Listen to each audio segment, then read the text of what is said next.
Never let envy or jealousy cramp your style.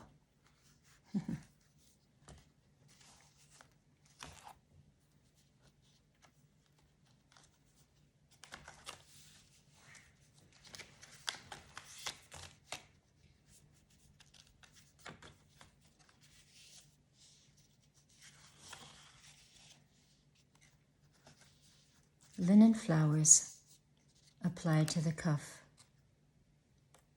of these pale blue jeans. And this is faux chamois.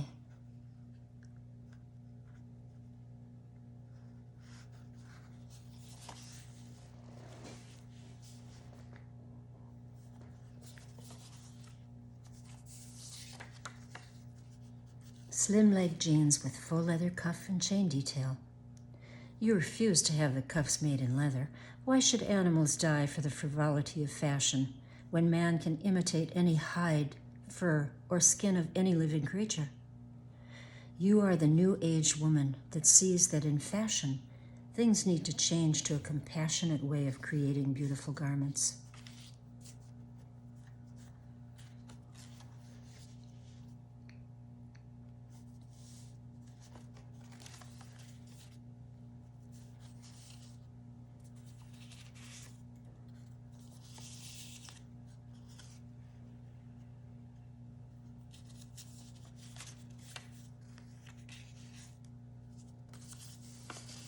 The hand-painted denim jacket created just for you by world-renowned artist Chandler A. is a wonderful depiction of the things you love. The sly little black and white cat on your shoulder and the Black Panther emerging from a golden door. And is that a champagne cocktail there on the sleeve? Just the way you like it, with sweet cherries and a silly little umbrella that reminds you of that one unforgettable evening in Paris. As I recall, the back is even more beautiful and truly one of a kind.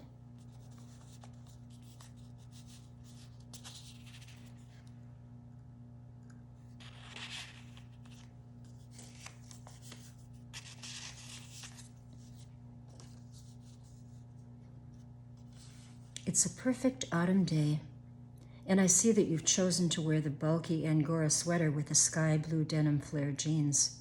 The cuffs are embroidered silk in lovely autumnal colors that will take you anywhere, whether it be a morning croissant, an afternoon tea with watercress sandwiches, or an evening somewhere by a fireside with a snifter of cognac in your hand. The anywhere, anytime sweater or jumper if you happen to live in London.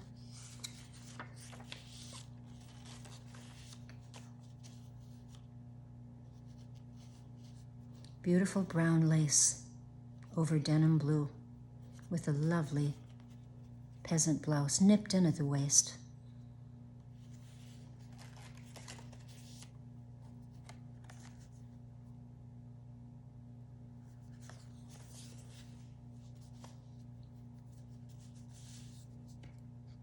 Yes, they're golden, golden floral.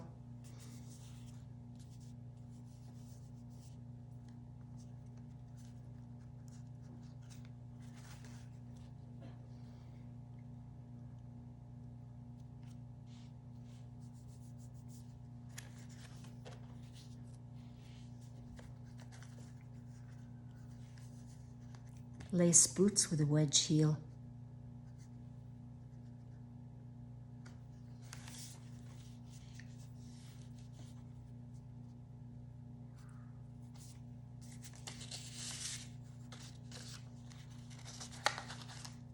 Oh yes, I've noticed you at the Café du Flore on Boulevard Saint-Germain, sitting there, long legs crossed, studying your sketches, adding another sugar to your coffee while delicately munching the buttery croissant. Yes, I've noticed you. You rarely look up at the admiring passers-by, refusing to flirt. You want to be taken seriously, and you don't have to. Your jeans do it for you. For what sort of a woman wears jeans with leather cuffs with grommet and chain detail? Flirtation, you've always believed, should be very subtle. Those jeans are not quite so subtle. They are flirting all over the place as you carelessly swing that crossed leg. Good for you. This is Paris, after all, where le flirt is obligatory.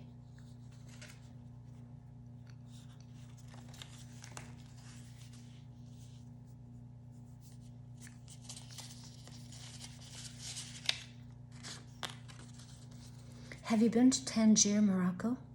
If not, then these jeans will definitely make you want to go. The cuffs of these jeans remind one of the spice market, with its abundance of beautiful colors, rich peppery tones of curries and cayenne, turmeric and fenugreek. Paired with a simple faux suede jacket, it's just the right flavor of style and taste.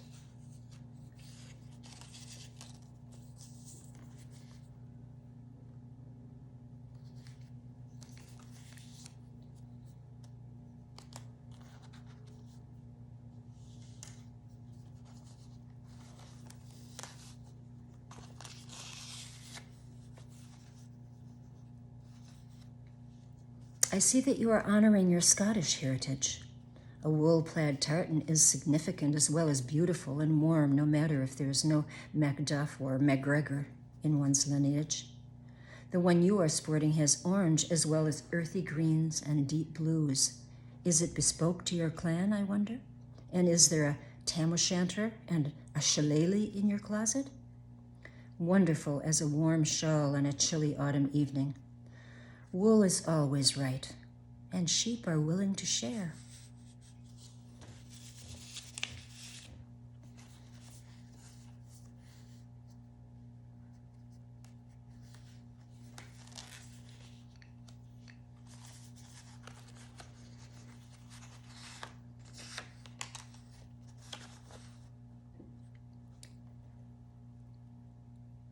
A floor-length blue denim skirt with real metallic gold thread embroidery.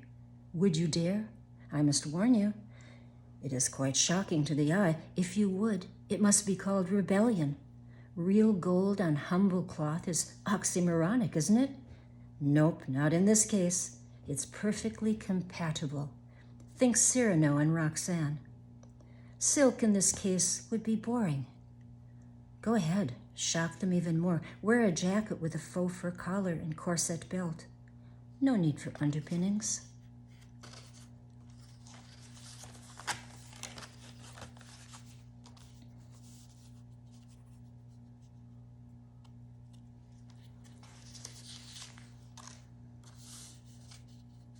Autumn in Paris.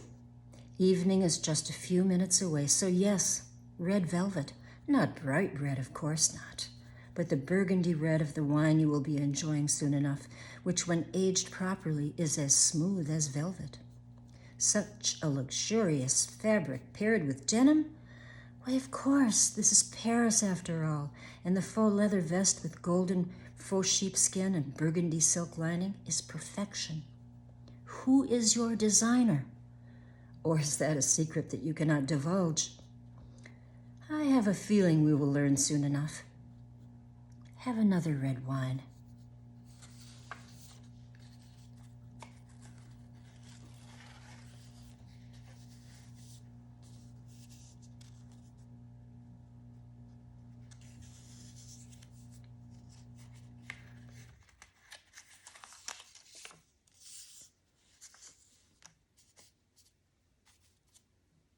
The vintage mailbag.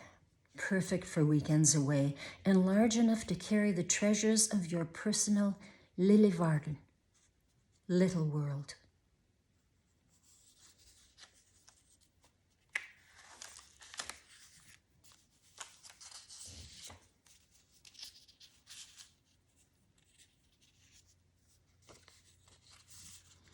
I didn't realize that you were so tall until you stood up and turned around. The jeans with the long black velvet cuffs. Wait, can they really be called cuffs if they are halfway up your leg in a pointed black peak? Looking down, I see the chains in an X at the bottom. Chains? Are these legal in Texas? Oh, but we're not in Texas tonight. This is Berlin, where chain and velvet is almost mandatory.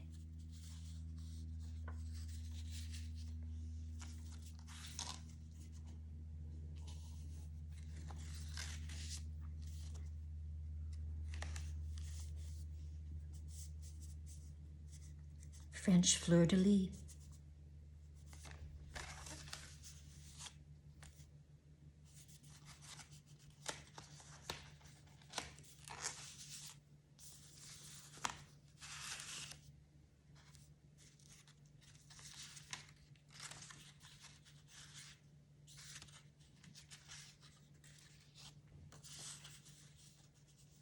Did you bring your garden with you?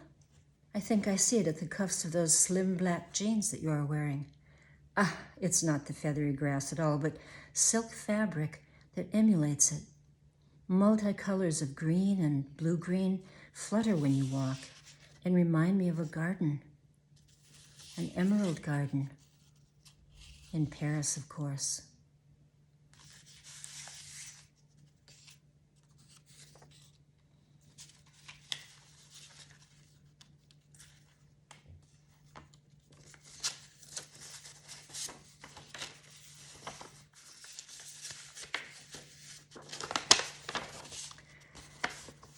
The Paris flea market, Marché aux Puces, is a treasure trove of delights. One must arrive early, as I did on that Saturday in autumn. Coffee first, of course, and a chocolate croissant if possible. One needs energy for the hunting endeavor. The furniture of kings and queens were proudly displayed and touted as originals. But was that really a Louis XIV wall console? I wondered. Bergère chairs with gold-encrusted motifs and the dust of ages, as the glorious patina implied, had tattered seats that called for some careful hand to recover them. Silver candlesticks and antique vases painted with floral patterns and gold-trimmed edges seemed to be in abundance at every stall.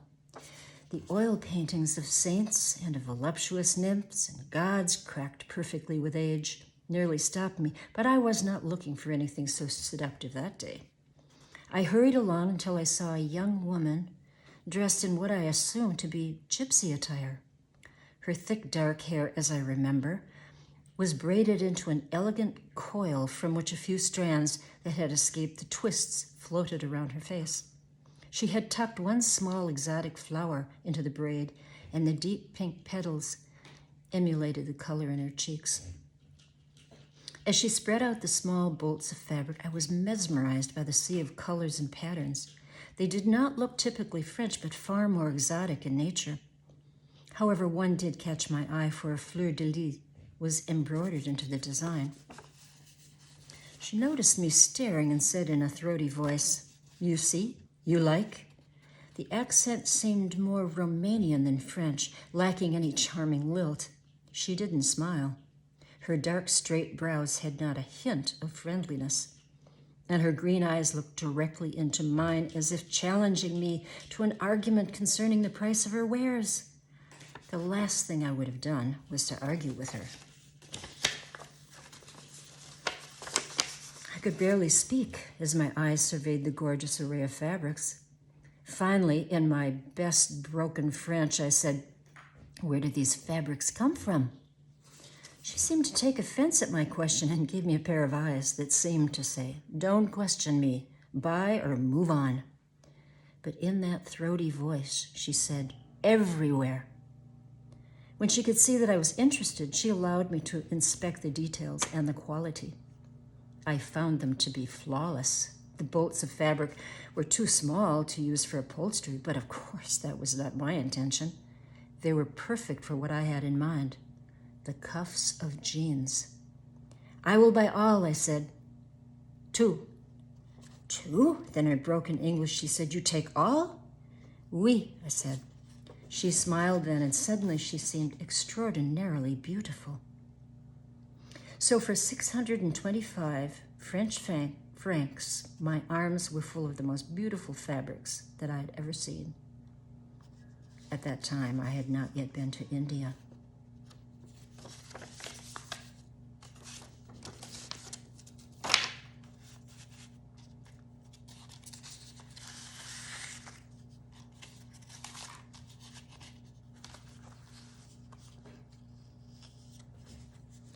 India has colors so beautiful, they will break your heart. Just when you think that you've seen every color imaginable, You will see bevies of lovely women dressed in colors that take your last breath away. The hand-embroidered saris are beyond beautiful, and to wear one is to float above this earthly plane, looking as glorious as a Maharani. To a foreign woman, it may become a spiritual experience.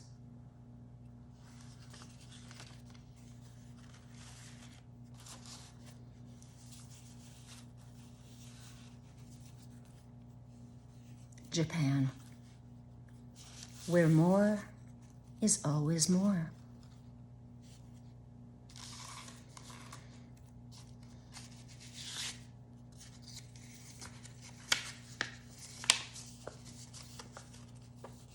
The Russian Tea Room, founded by the Russian Imperial Ballet in 1927, is the perfect place to wear your Russian romance jeans. No one would question the propriety of wearing jeans to such an elegant establishment because of the style of these. The fabric is decidedly Russian in origin and so beautifully tailored with long, graceful cuffs. Why? Because your dressmaker is a former Muscovite and has bolts of vintage fabric for you to choose. You've chosen this one. Sumptuous golden thread embroidery and sequins running through the resplendent colors of beet red, ochre, blue, green, and purple, reminding you of St. Basil's against a violet sunset. Now walking up 57th Street, you hit your stride. From Russia with love.